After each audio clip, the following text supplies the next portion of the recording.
Bonjour à toutes et à tous et bienvenue dans cette classe inversée, cette petite capsule vidéo qui a pour but de vous introduire le nouveau chapitre d'histoire, le monde des cités grecques. Alors tout d'abord, nous allons travailler sur ce concept de cité grecque et de monde grec dans l'introduction. Donc par monde grec, on entend en fait l'ensemble des cités grecques, de langue et de culture grecque qui se sont développées tout autour de la mer Méditerranée, mais aussi de la mer Noire. Vous pouvez donc voir sur la carte ci-dessus l'ensemble des cités en noir et des colonies qui ont été fondées tout autour de la mer Méditerranée. On en trouve au sud de l'Italie actuelle, au sud de la Gaule, qui est l'équivalent de la France actuelle, avec par exemple la fondation de Massalia, qui est la ville de Marseille, ou de Nicaïa, la ville de Nice. Nous reviendrons sur la fondation de Massalia plus tard. On peut voir aussi que ces fondations sont allées jusque sur les rives de la mer Noire, qui est située ici. Et donc, c'est un mouvement qui débute au 8e siècle avant Jésus-Christ, ce mouvement de diffusion en fait de villes grecques par ce qu'on appelle des colonies. Donc en fait, une colonie, c'est un territoire, une nouvelle ville qui a été fondée par une population grecque en dehors du territoire grec. Et donc cette multiplication des colonies grecques participe à la diffusion de ce qu'on appelle la civilisation grecque. Donc la civilisation, en fait, par définition, c'est l'ensemble des traits culturels, intellectuels, politiques ou moraux qui vont en fait définir une société. Donc, par exemple, si on prend l'idée de la civilisation grecque, ça va être tout ce qui va être lié à la littérature grecque, aux arts grecs, donc les statues, la construction de temples, etc. Aussi à leurs croyances, puisque je vous rappelle que les Grecs sont polythéistes, donc le terme de polythéiste, nous l'avons déjà vu. Le polythéisme, c'est le fait de croire en plusieurs divinités, plusieurs dieux. Mais ce modèle grec va aussi passer par un nouveau modèle politique, à savoir la démocratie. Donc la démocratie est un terme qui vient du grec démos, le peuple, et kraïten, commander. La démocratie, c'est un régime politique dans lequel les décisions et les questions politiques sont débattues et décidées par les citoyens. Et donc ça donne le pouvoir en fait au peuple. C'est un nouveau régime politique qui va apparaître à la fin du 6e siècle avant Jésus-Christ à Athènes. La ville d'Athènes va être vraiment le berceau de la démocratie. Nous y reviendrons dans une deuxième partie de ce chapitre. Et cette démocratie athénienne va se développer autour de réformes, donc de nombreuses lois, d'institutions, c'est-à-dire qu'il va y avoir une institution politique où vont se décider les lois, une institution où on va juger les gens, donc un tribunal, une institution où on va élaborer et rédiger les lois. Et donc ces institutions vont s'incarner dans différents lieux que l'on va retrouver dans la cité. Tout cela, nous allons le voir. Je voulais faire un petit point avec vous culturel dans cette introduction sur l'Antiquité grecque et ses références. Donc l'Antiquité grecque, et notamment les mythes grecs, se retrouvent dans des références actuelles. Donc là, j'ai choisi de vous parler par exemple d'une référence que vous devez connaître, Harry Potter. Dans le premier volume, le premier livre ou le premier film, donc Harry Potter à l'école des sorciers, il se trouve que Harry Potter et ses amis donc doivent affronter un chien à 3 têtes qui s'appelle Touffu et qui est gardien donc de la pierre philosophale.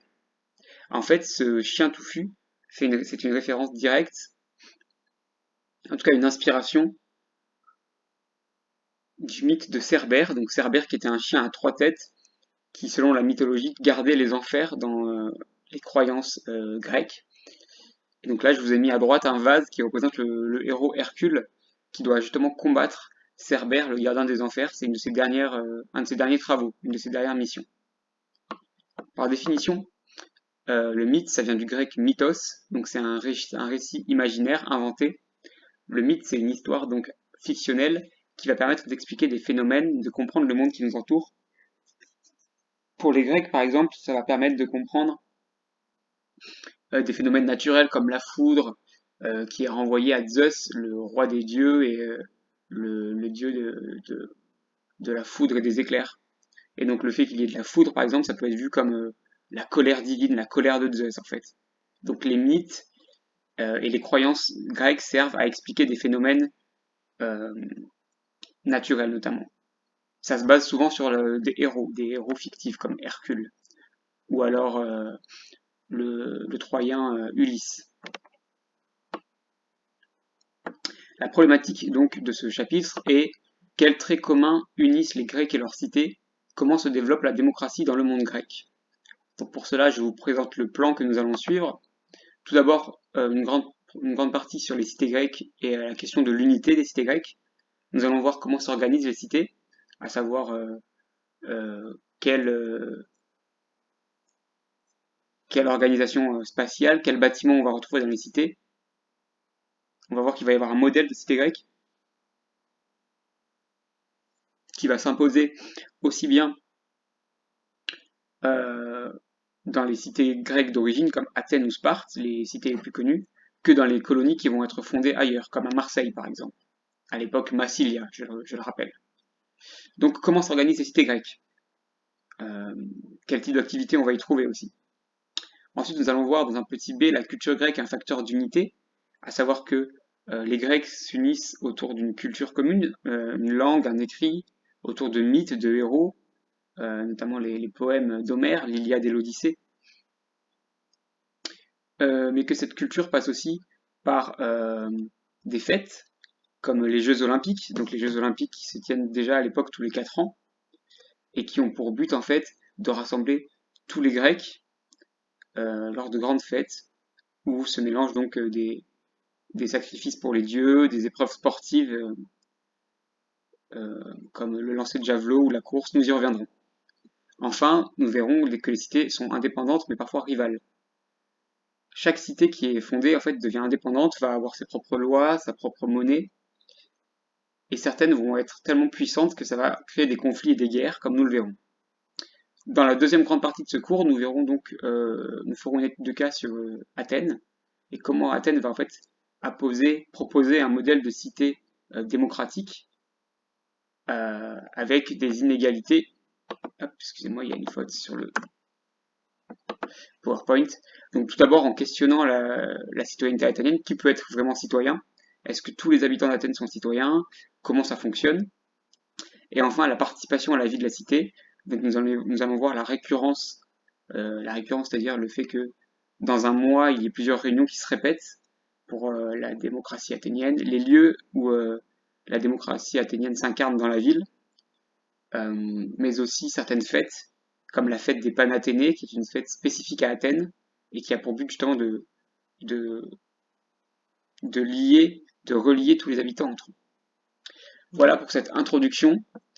Merci de m'avoir écouté. Vous aurez une vidéo suivante qui va donc parler de toute la première partie sur les cités grecques, une unité. Ce sera la vidéo numéro 2 qui suivra. Merci encore et bonne journée.